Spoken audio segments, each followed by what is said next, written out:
सभी को नमस्कार, आदाब, सत श्री अकाल, जय हिंद, जय भारत, जय जवान, जय किसान।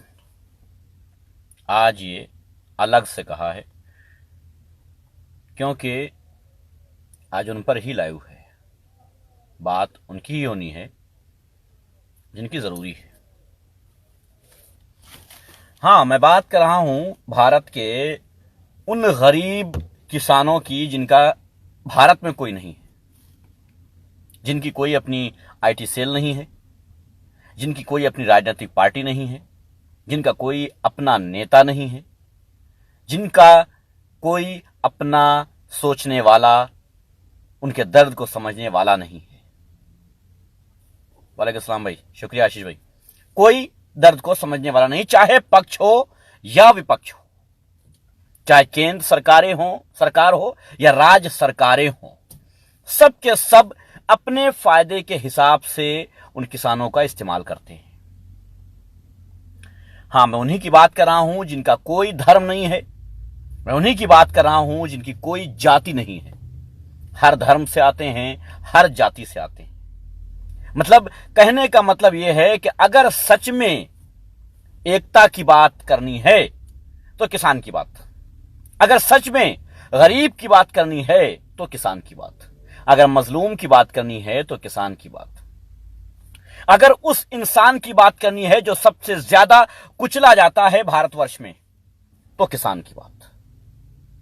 भारतवर्ष जहां पर यह माना जाता है कि साहब हमारे यहां सबसे ज्यादा आबादी किसान की है, उनकी कोई जात नहीं, कोई धर्म नहीं, सबसे ज्यादा आबादी किसान की है। क्यों ना हो?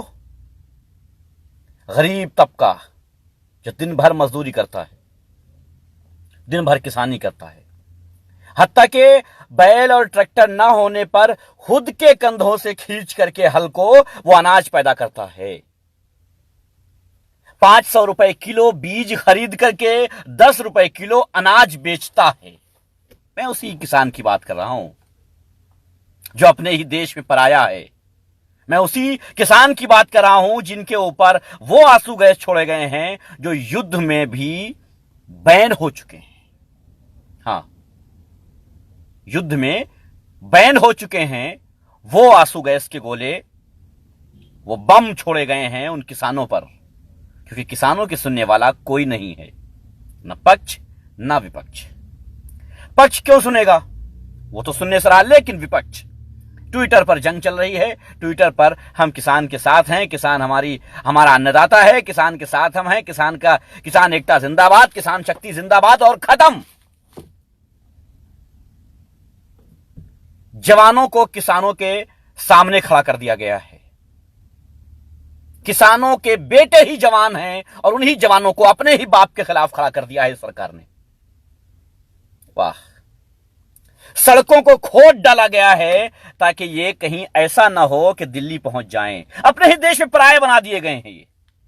आप अपने ही देश में आगे नहीं बढ़ सकते हैं जब तक के तानाशाह सरकार हुक्म ना दे दे। अपने ही देश में आप एक कदम आगे नहीं बढ़ सकते हैं। आप पर पानी की बौछार मारी जाएगी। नहीं, पानी का तूफान, समुद्र में लहरें उठती हैं ना, आपको पता होना चाहिए कितने ज्यादा प्रेशर से ये पानी आता है जब मशीनों से, कैनन से मारा जाता है। कमाल है साहब। वो किसान, मैं उसी किसान की बात कर रहा हूं जो पसीना पोंछ पोंछ करके प्यास से भरपूर, हलक सूखती रहती है, मगर अपने खेत की जुताई बुआई गुड़ाई करता रहता है प्यासा। कभी आसमान की तरफ देखता है कि पानी बरस जाए तो हमारा अनाज पैदा हो जाए, लेकिन पानी नहीं बरसता है। नहरों का पानी रोक दिया जाता है, किसानों को नहीं दिया जाता है। हेलो हैदर भाई, कैसे हैं? नहरों का पानी रोक दिया जाता है, किसानों को नहीं दिया जाता है, घुमा दिया जाता है दूसरी साइड। उस दौरान जरूर नहरों का पानी रोका जाता है जिस दौरान किसान को जरूरत होती है। नहरों का पानी उस वक्त खोल दिया जाता है, उस वक्त दे दिया जाता है जिस वक्त बारिश से सभी किसानों की खेती बर्बाद हो रही होती है। उस वक्त किसानों को और ज्यादा पानी दे दिया जाता है। खाद में कालाबाजारी होती है, मंडियों में दलाली चलती है, राजनेता वोट लेकर के किसानों को कुचलने का काम करते हैं। हर तरह से शोषण सिर्फ किसानों का होता है। पक्ष हो विपक्ष हो सभी आते हैं अपने मैनिफेस्टो में लगातार लंबी फेहरिस्त के हिसाब से, लंबी फेहरिस्त होती है उनकी किसानों के लिए, लेकिन काम 1% भी नहीं किया जाता है उनके लिए। सड़कों को खोदा गया है, जिम्मेदार कौन होगा?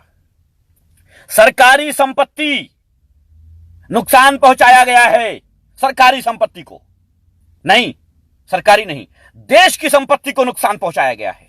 वालेकुम सलाम भाई। देश की संपत्ति को नुकसान पहुंचाया गया है। सड़कों पे बड़े बड़े पाइप, बड़े बड़े पत्थर, ट्रेला भर भर के मिट्टी हाईवे पर जाम कर दी गई है, कहीं किसान दिल्ली न पहुंच जाएं। पत्रकार कहते हैं ये दंगाई हैं, ये किसान नहीं है साहब, ये दंगाई हैं।